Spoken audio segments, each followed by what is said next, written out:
Vamos a orar para que el Señor nos dirija, nos hable a nuestras necesidades tan diversas, pero Él sabe la necesidad que cada uno tiene. Vamos a orar. Señor nuestro, gracias por tu palabra, pero sobre todo por tu presencia aquí y en nuestras vidas. Tú conoces nuestras necesidades y te rogamos que nos animes, que nos fortalezcas espiritualmente. En un mundo donde enfrentamos todos los días tentaciones, qué bueno tenerte a ti. Y oramos para que tu palabra nos hable, como dije, esta mañana. Señor, bendícenos a todos. En tu nombre oramos. Amén. ¿Cómo están de tentación estos últimos días? ¿Cuál ha sido la última vez que tú has sido tentado o tentada recientemente? ¿Cuándo fue la última vez de una forma fuerte? Tal vez es algo nuevo por primera vez por el cual estás siendo tentado o tentada, o algo que con frecuencia, todos los días, una vez al mes, algo con el cual llevas luchando por años y que es una tentación permanente para ti. ¿Cuándo es que has tenido esa tentación? ¿Qué tanto estás luchando en este momento con algo? Solamente el Señor y tú saben. Pero primero que todo quiero anunciar en esta mañana que debemos tener claro que la tentación no es pecado. De hecho, este pasaje habla, y el pasaje de la Biblia, que Jesús es tentado y no pecó. Porque una cosa es la tentación y otra cosa es el pecado. Esa es una de las mayores confusiones que existe a veces en nuestra forma de pensar, en nuestra forma de acercarnos a las tentaciones, en pensar que es lo mismo. Tentación y pecado no es lo mismo. Y muchas veces no luchamos adecuadamente frente a la tentación porque nos confundimos. O el enemigo nos hace creer que ya estamos derrotados cuando estamos siendo tentados. Pero todos somos tentados. El mismo Señor Jesús, compartiendo su naturaleza humana, fue tentado. Podríamos decir que la tentación es como una especie de carnada en un anzuelo. Y la carnada generalmente debe lucir atractiva para aquellos que desean morder esa carnada, pero no es lo mismo. Puede estar allí, pero a menos que el pez muerda el suelo, pues no está atrapado. No es lo mismo.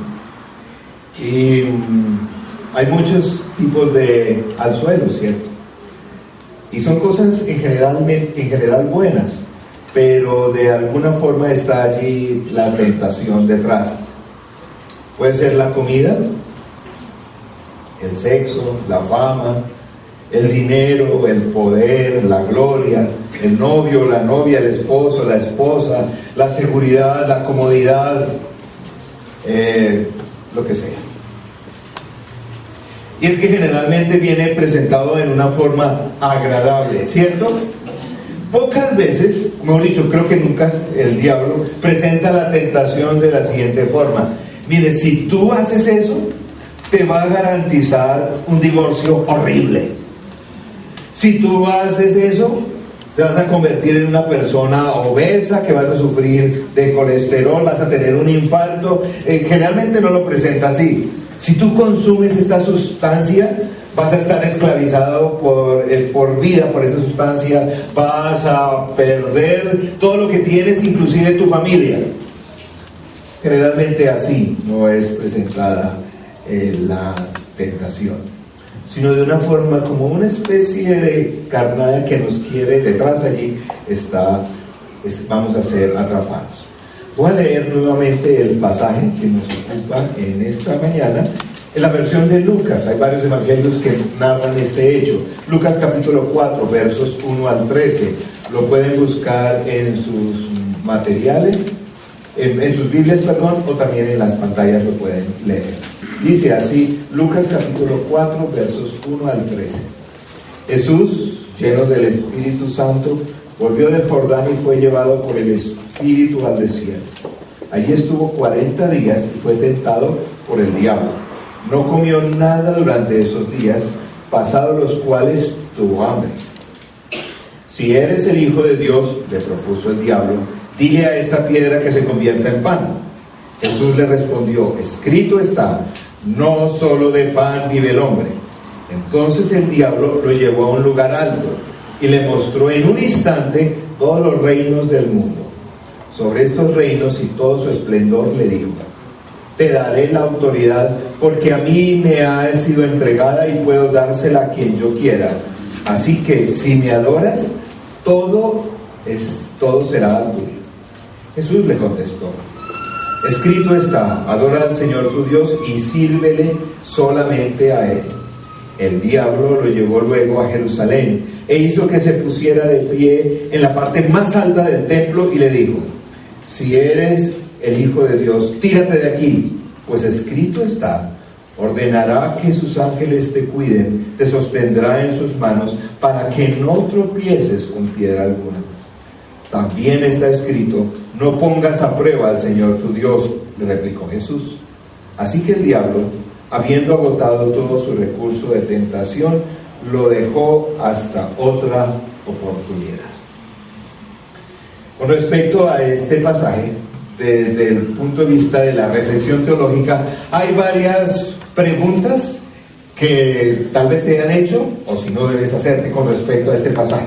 Algunas personas que se han leído bien la Biblia dicen, pero ¿cómo así que ese pasaje dice que Jesús, que era Dios, fue tentado? ¿Acaso no dice Santiago 1:13 que Dios no puede ser tentado? Y dice así, Santiago 1:13, que nadie al ser tentado diga, es Dios quien me tienta, porque Dios no puede ser tentado por el mal, ni tampoco tienta Él a nadie. Y es allí cuando empiezan las discusiones de reflexión y dicen, pero Hebreos 4:15 dice, porque no tenemos un sumo sacerdote incapaz de compadecerse de nuestras debilidades, sino uno que ha sido tentado en todo de la misma manera que nosotros, aunque sin pecado. Entonces, ¿qué es o fue o ser tentado? ¿Era Dios o no era Dios? Miren, en vez de hacer todas estas reflexiones que no tienen mayor respuesta, hay que entender lo siguiente. Jesús, en el fenómeno único en la historia, Jesús, siendo Dios, se encarnó. Ese evento de ser Dios encarnado cambia en cierta medida y mantiene lo que es en sí misma la encarnación, una paradoja. ¿Cómo es que puede ser 100% Dios, pero también 100% hombre? Es la paradoja de la encarnación, y frente a esa paradoja también hay elementos que aquí, como en la tentación, se dan. ¿Cómo es que siendo Dios que no puede ser tentado mal, fue tentado? Porque es Dios encarnado, y allí está también una paradoja en la misma encarnación. Algunas personas también dicen, frente a este hecho, desde el punto de vista teológico, inclusive de otras religiones, dicen, es que Jesús realmente, o a veces lo sienten así, Jesús como no pecó, no sabe realmente lo que es la tentación, porque no pecó, entonces no sabe lo duro que es ser tentado, porque nunca pecó. Un momentico, recuerden que una cosa es la tentación y otra cosa es el pecado. Yo generalmente cuando enseño esto lo ilustro. Es como si dos hombres que están en un gimnasio haciendo ejercicio, uno de una complexión normal, se pone a levantar y hacer barras de pecho y levanta, qué sé yo, 25, 30, 40 libras y le hace y puede. Pero viene otro, un fisicoculturista y que sabe del asunto, y levanta 200 y lo levanta. A la larga, ¿quién tuvo más experiencia con el peso? Pues que no más cantidad. Creo que el Señor Jesús, de igual forma, como son dos elementos diferentes, pues está también siendo tentado en todo y sufrió el peso de lo que implica ser tentado, aunque no haya pecado. 40 días siendo tentado en el desierto, dice el texto. Y es muy importante desde el punto de vista bíblico donde el autor, el autor del Evangelio de Lucas, lo ubica, porque está justamente después de hablar de quién era Jesús. Capítulo 3 habla del bautismo del Señor Jesús, donde ese evento sobrenatural que aparece esa voz del Padre y la presencia del Espíritu Santo en forma de paloma, mencionando quién es el Hijo amado. Y después el autor bíblico hace toda la lista de la genealogía de Jesús, haciendo énfasis que Él es el segundo Adán, el Mesías.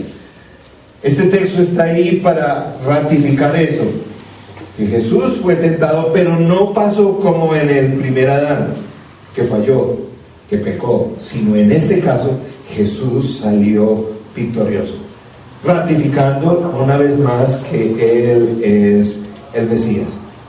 Fue tentado 40 días.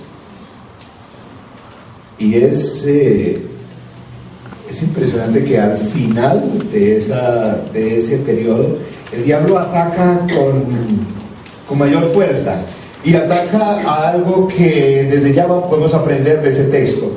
Generalmente la tentación más fuerte está aquí en los pensamientos.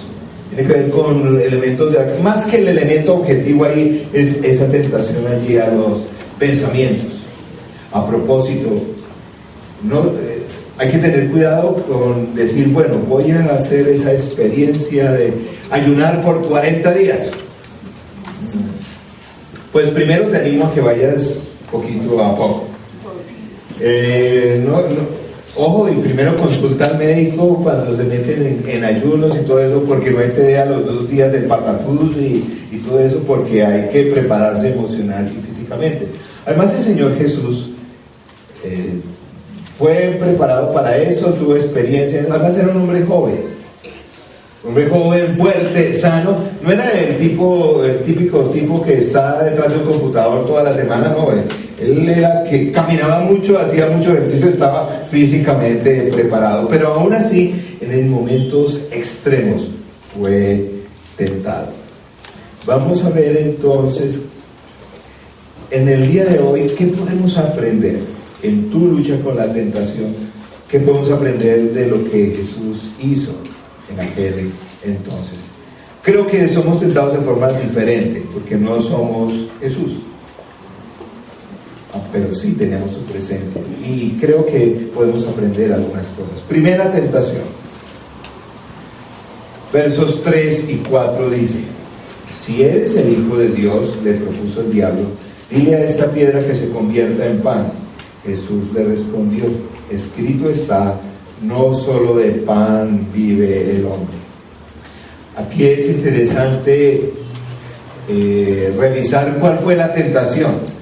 ¿Será que Jesús podía o no podía convertir esas piedras o esa piedra en pan? Bueno, podía. ¿Y eso es pecado? No era pecado. Si tenía hambre y hace ese milagro, ¿era pecado que comiera? Pues no hay ninguna parte del texto bíblico. Entonces, ¿cuál era el pecado allí?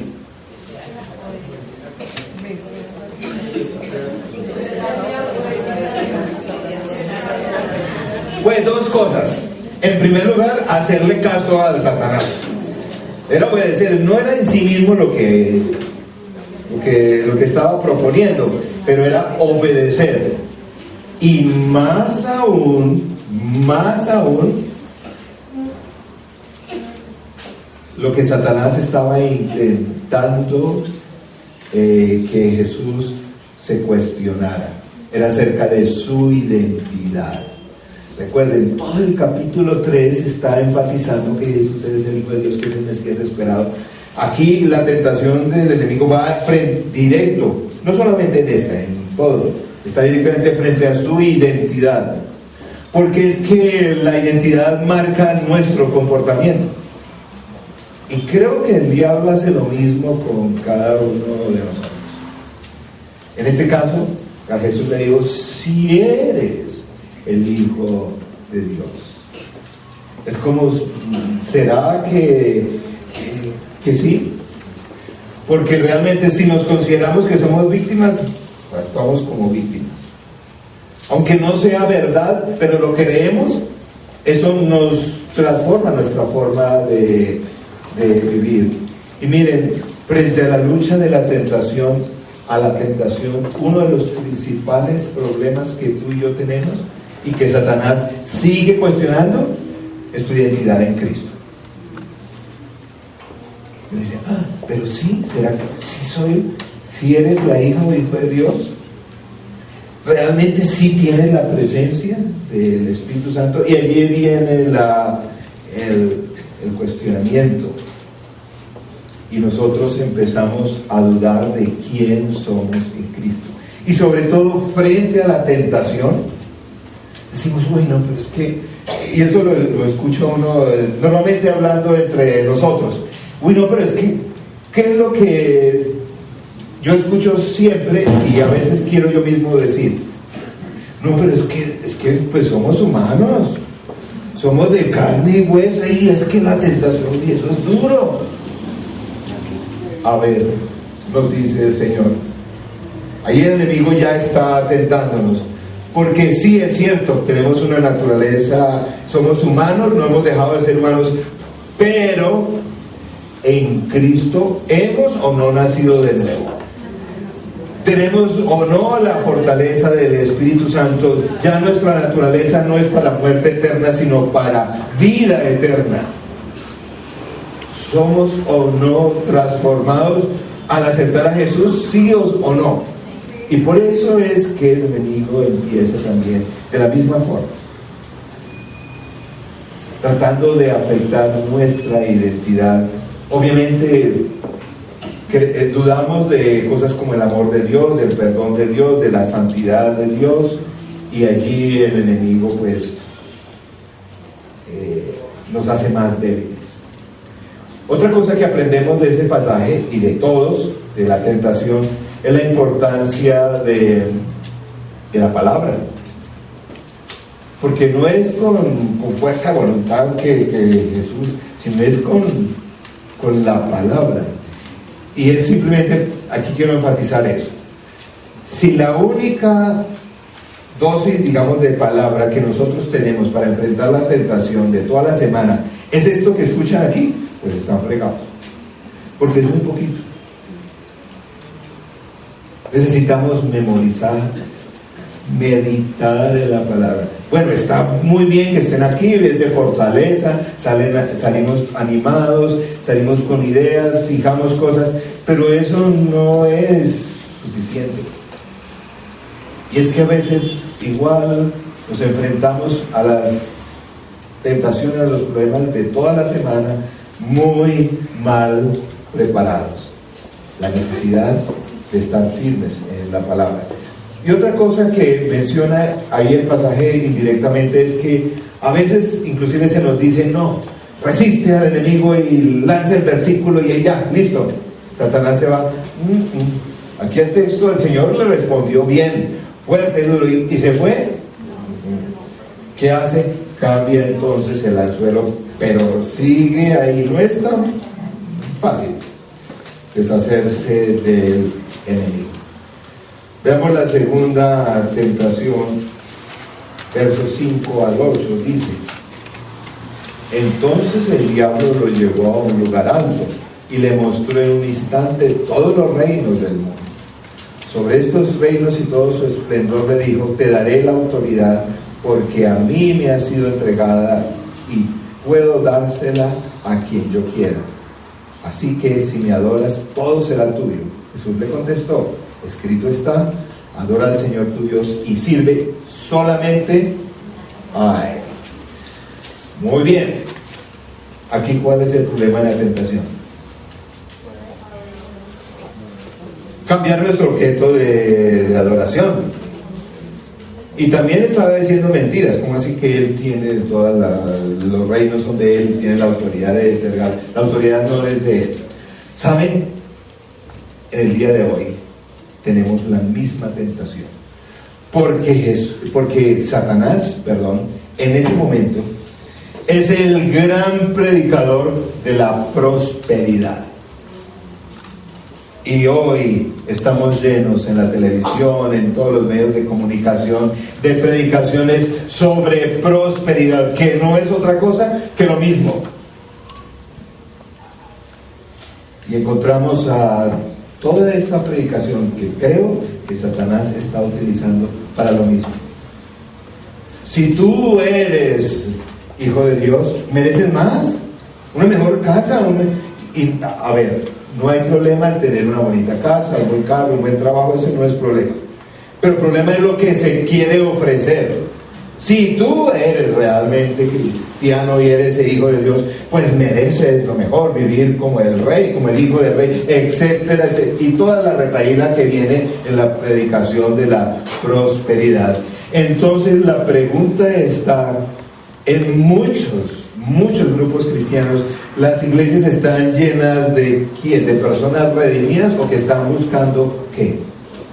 Igual, sutil forma de desviar el objeto de adoración. Porque en muchas de esas comunidades no se está adorando al Señor, se está adorando la posibilidad de hacerse rico, que es otra cosa. Y de supuestamente tener salud eterna y etcétera, etcétera, etcétera. El diablo sigue siendo el gran predicador de la prosperidad. Es más, estaba leyendo un artículo de una investigación sociológica en comunidades cristianas, cómo ese falso forma de ver la vida y las cosas quizás sea el problema de la mayor de las economías del mundo occidental del día de hoy, es decir, la adoración al consumo y a lo material. Y toda esta ideología se ha metido dentro de la iglesia y ha sido reforzada en muchos casos por la iglesia. La idea de buscar el bienestar económico por encima de lo que sea no es una verdad bíblica. Son formas como el enemigo desvía, porque las personas fácilmente dicen, no, yo no adoro a ningún cachudo. Pues está bien, pero como dijo el Señor varias veces, tu corazón, ¿dónde está frente a las cosas de este mundo? Y a veces desde la misma iglesia se hace. Es importante definir que también en cuanto a la adoración, eso es un pensamiento muy posmoderno, es que nosotros pensamos a veces como cristianos que podemos tener una adoración neutral. Me explico. Sí, hay ciertas cosas que yo adoro al Señor, pero en otras todavía no. Pero eso, a decir que adora a Satanás, es otra cosa. Es lo que creemos a veces. Pero no, la palabra es bien clara. O adoramos a Dios o a Satanás. No, pero eso es producto de mentes atrasadas del medioevo. No, señor, es lo que dice la palabra. O adoras a Dios o a Satanás. Y es que siempre detrás del pecado está una adoración a Satanás. Porque la adoración no es lo que hacemos solamente los domingos, sino todo lo que hacemos y decimos entre semana, que refleja alguna u otra cosa en nuestra posición frente a Dios. ¿Por qué? Es que en la iglesia pensamos que es posible estar siendo creyentes y teniendo como dicen, una buena relación con Dios, mezclar cosas como Jesús y el sexo indebido, como Jesús y el amor al dinero, que es posible amar a Jesús y comer desenfrenadamente, que es posible amar a Jesús y jugar o apostar, que es posible amar a Jesús pero tener problemas de drogas, es posible amar a Jesús y seguir siendo chismoso o chismosa, es posible amar a Jesús y seguir siendo perezoso o perezosa. Cuando la Biblia habla claramente de ese objeto único de adoración y cómo el enemigo se ha metido a veces en nuestra forma de pensar y creemos que con el Señor podemos estar en procesos. O se adora a Él, por eso el Señor Jesús es a Él y solamente a Él. Eso también quiere decir que si no es a Él, estamos adorando al enemigo. En tercer lugar, la tentación que hay del verso 9 al 12, vamos a repasarla, dice: el diablo lo llevó luego a Jerusalén e hizo que se pusiera de pie en la parte más alta del templo y le dijo: si eres el Hijo de Dios, tírate de aquí, pues escrito está: ordenará que sus ángeles te cuiden, te sostendrán en sus manos para que no tropieces con piedra alguna. También está escrito: no pongas a prueba al Señor tu Dios, le replicó Jesús. ¿Qué pasaje de la Biblia está citando Satanás aquí? Uno que está abierto en muchos hogares, negocios de este país. El Salmo 91, y Satanás también lo sabe bien. Bueno, él se lo sabe, a veces solo está desabierto, pero no lo sabemos. Está allí. ¿Alguna vez tú has sido tentado así? Como dice acá. Cuando uno mira ahí en general dice: no, pues yo no me he subido, ni he ido a Jerusalén, ni me he subido a un edificio, ni me he querido tirar, ¿por qué no? A ver, el texto dice: no probemos a Jesús. ¿Saben qué es la tentación más común? Sobre todo en la mente del creyente. La tentación que el diablo quiere sembrar es probar a Jesús. Me explico. A veces pasamos días y días y días pensando y pidiéndole al Señor que nos pruebe si realmente nos ama, si realmente está a nuestro lado. Pero Señor, es que yo veo mi vida, ¿y será que sí? ¿Será que realmente tú sí me puedes cuidar? ¿Y qué es lo que hacemos? Ay, Señor, si tú te hicieras un milagrito aquí, ahí sí sería evidente que... Y las personas pasan años probando a Jesús. ¿Será que Él sí es? Y Jesús nos ha dicho: yo soy tu salvación, tu redentor, tu protector, tu proveedor. Entonces, ¿por qué vives probándolo? Que la palabra equivalente en nuestro idioma es dudar. Creo que nadie con los 5 o 6 sentidos en su puesto se va a botar en un edificio a ver si Dios lo rescata. Eso pues creo que no. Pero el diablo tiene otras formas de... ¿Será que Dios te ama? Y entonces, ¿por qué estás en ese problema? ¿Por qué hay ese problema allá en la familia? Es una tremenda, algunos una tortura mental, como el enemigo busca sembrar eso. Y es que la religión entonces se convierte en una tentación. El diablo existe, aunque algunos en el diablo piensan que eso es algo de mentes primitivas e ignorantes, pero realmente existe. Y bueno, en este pasaje nuevamente se afirma la necesidad de estar firmes en la palabra. Y dice ahí que el enemigo, después de tentar al Señor Jesús 3 veces, se fue. Pero otra vez aprendemos ahí, se fue por un ratico. Dice hasta la próxima oportunidad. Coloqué después de en sus bosquejos como 10 pensamientos que podemos rescatar de todo esto. Rápidamente vamos a ir. En primer lugar, Satanás es un enemigo real. Sí.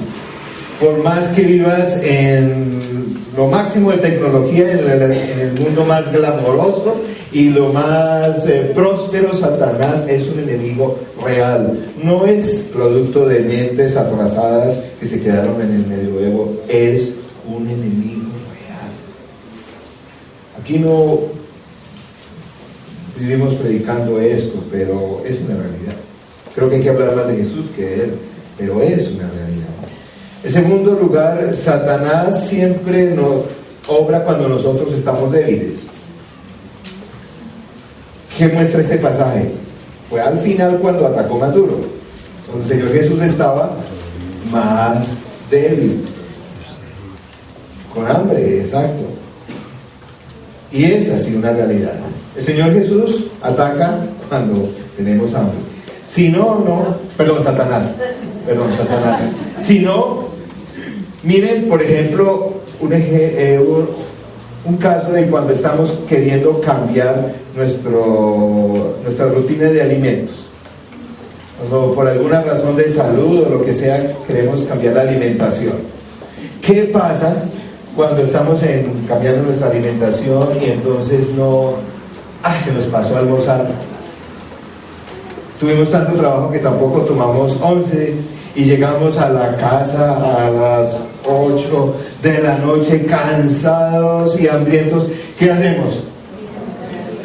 Uno coge a la nevera y ahí no es el momento de decir, oh no, esto tiene demasiada grasa y no es. Pero ¿saben que nos pasa espiritualmente lo mismo? Vuelvo y repito. ¿Realmente ustedes piensan que con la dosis de palabra de los domingos es suficiente? Por eso es que a veces nos coge el enemigo porque espiritualmente estamos hambrientos y no estamos recibiendo el alimento diario.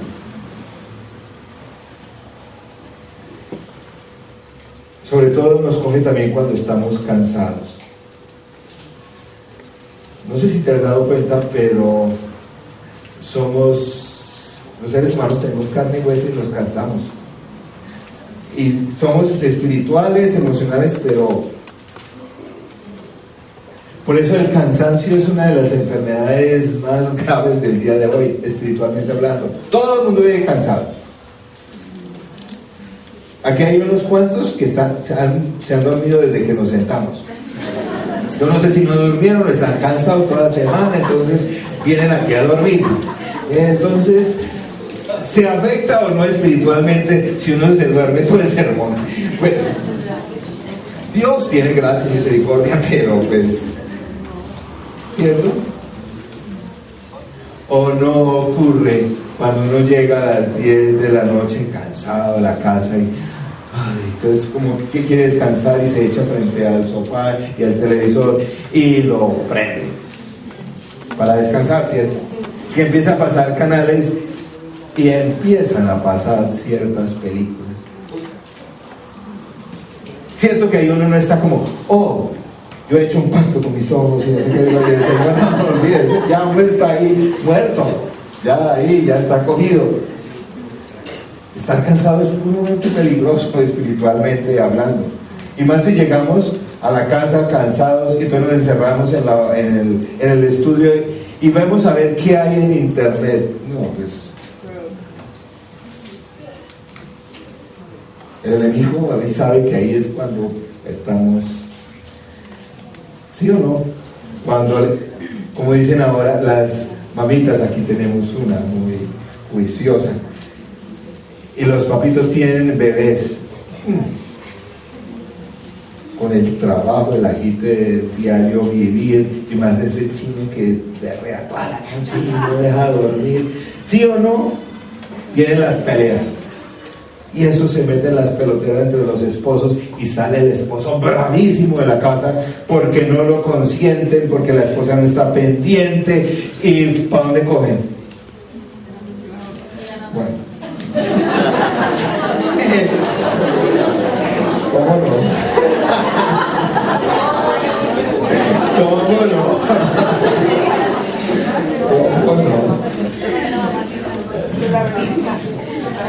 Es peligroso y el diablo nos coge allí cuando estamos bien, debiluchos. Pero sobre todo, aislados. Una cosa es estar solo, creo que la soledad, el día, tener tiempo con el Señor, un retiro, eso es bueno. Pero aislados es otra cosa. Creyente aislado es creyente derrotado, punto. Eso no le pongan cuentos de que yo tengo mi propia relación con el Señor a mi manera, no. Creyente que se aísla del cuerpo es creyente derrotado, punto. Porque está aislado y es más débil, flanco del enemigo. Recordemos en tercer lugar, Jesús es nuestra victoria. Hay varios pasajes. Jesús es nuestra victoria, no. Por eso estoy en contra de predicaciones. Creo que es importante una sana autoestima, pero eso no es suficiente. No es tú eres un vencedor, tú eres un guerrero ganador, sí. Termina siendo un pecador orgulloso, pero de ahí no pasa. Es Cristo el que tiene el poder, no eres ni tú ni yo. Colosenses, y hay muchos otros pasajes, capítulo 2, versos 13 al 15 dice: antes de recibir esa circuncisión, espiritualmente hablando, ustedes estaban muertos en sus pecados. Sin embargo, Dios nos dio vida en unión con Cristo, al perdonarnos todos los pecados y anular la deuda que teníamos pendiente por los requisitos de la ley.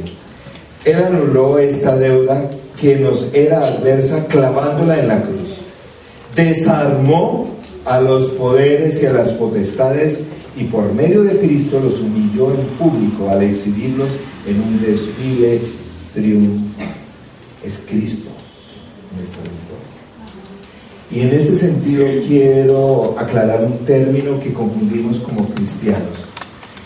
Como cristianos el Señor Jesús nos da convicción de pecado. Si tenemos a Jesús, Jesús al mismo... sí, sabemos si es pecado o no. Que nos quedamos a hacerlo locos es otra cosa. Jesús nos da convicción de pecado. Pero como creyentes a veces nos confundimos. Una cosa es convicción de pecado y otra cosa es sentimientos de condenación y de indignidad. Eso es diferente. Y creo que lo que mata a muchos creyentes es sentirse siempre condenados e indignos. Una cosa es que el Señor nos ponga una convicción de que estamos siendo pecadores. Pues de hecho, pues nunca seremos dignos. Pero a veces creo que lo que mata a tantos creyentes es sentirse siempre condenados. Creo que esa voz no viene del Señor, viene del enemigo. Cuando el Señor habla frente a nuestro pecado, nos da la convicción, pero también nos da la esperanza del perdón y la reconciliación en Él. En cuarto lugar, como dijimos, el Espíritu Santo es nuestro poder. Es el mismo Espíritu Santo que estuvo con Jesús, está con nosotros. En quinto lugar, también lo dijimos, la Biblia, la verdad bíblica es nuestra espada.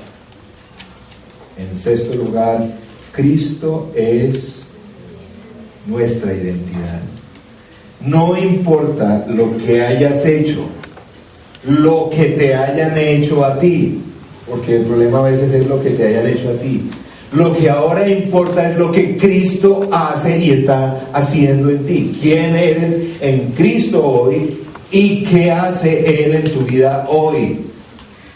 No todo lo que hiciste o lo que te hicieron, es quién es Cristo hoy en ti. En séptimo lugar, el escape de la tentación siempre es posible. No es cierto que dicen, no, es que esto es demasiado.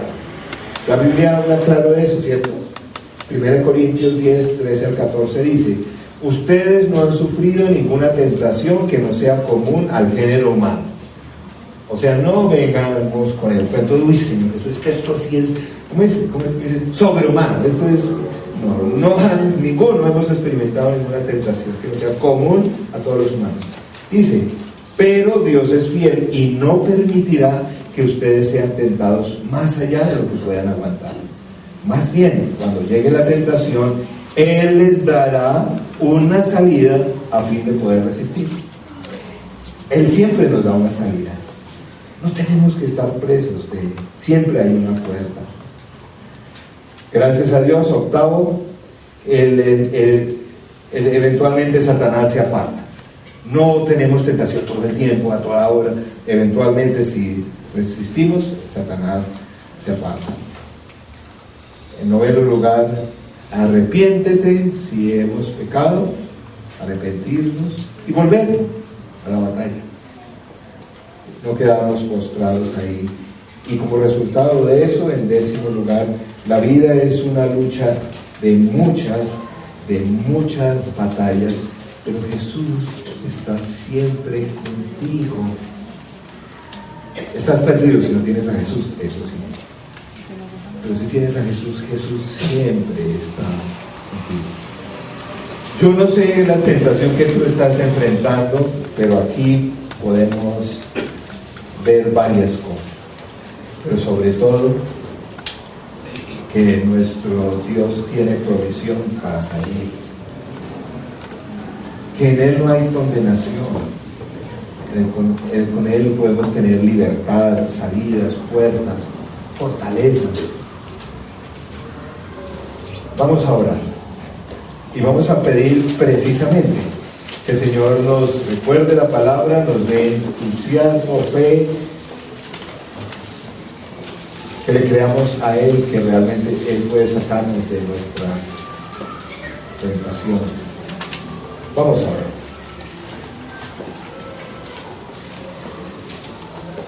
Señor nuestro, gracias, porque tanto nos amaste y nos amas que te hiciste uno de nosotros.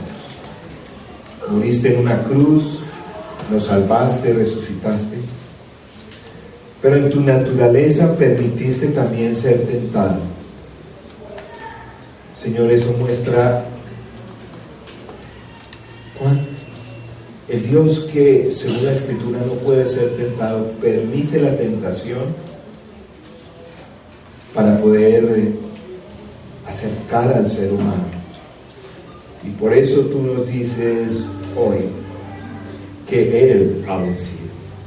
Así como venció la muerte y el pecado, Él también venció la tentación y nos ofrece victoria a ti y a mí.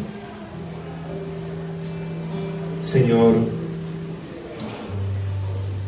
pedimos que tu Santo Espíritu controle nuestra mente, porque es allí donde se luchan las batallas más duras, más fuertes, allí en nuestra mente.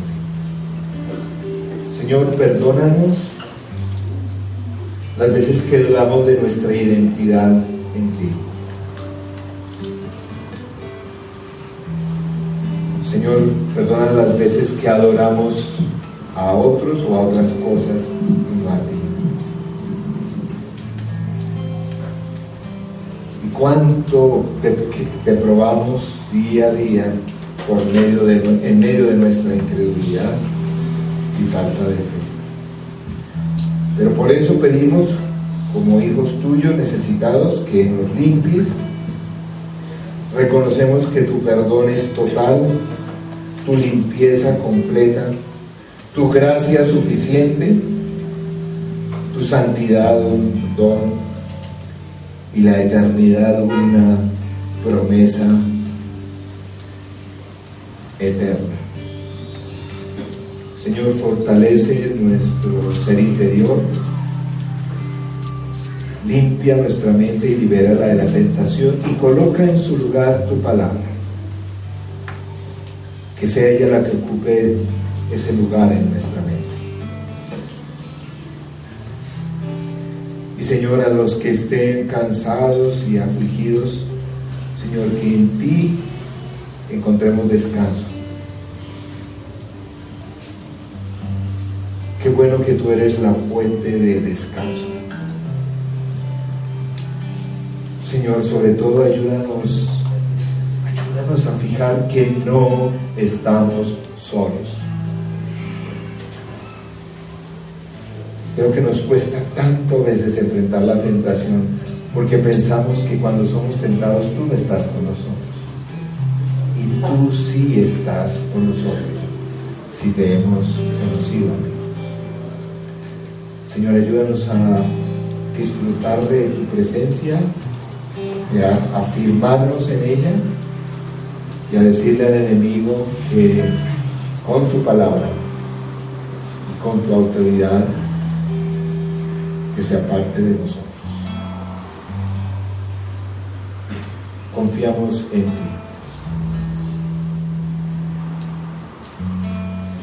y esperamos en ti también la victoria. Señor, gracias. Gracias por limitar la tentación y por darnos la victoria. En tu nombre oramos. Amén.